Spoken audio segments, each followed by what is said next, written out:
বিড়াল হচ্ছে সবচেয়ে সুন্দর একটা প্রাণী। বিড়ালটা হচ্ছে আমাদের আবেগের জায়গা, ভালোবাসার জায়গা। নবীজির একটা বিড়াল ছিল, নাম হচ্ছে মুয়েজ্জা।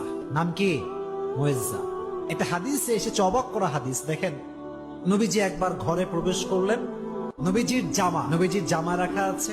হাদিসে এসেছে, নবী যখন ঘরে প্রবেশ করলেন, দেখলেন জামার এক সাইডে ছোট্ট একটা বিড়াল আরামে ঘুমাচ্ছে। সুবহানাল্লাহ, ঘুমিয়ে আছে।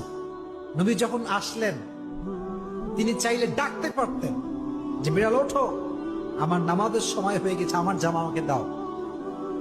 এই হাদিসটি আমি সকালে পড়েছি, বড্ড অবাক হয়েছে। হাদিসে এসেছে নবী বিড়ালকে ডাকেন নাই, তার শরীরে স্পর্শ করেন নাই। নবীর জামার যে অংশে বিড়ালটা শুয়েছিল, নবী যে ওই অংশটুকু কেটে ফেলেছেন, তবুও বিড়ালকে ডিস্টার্ব করে নাই।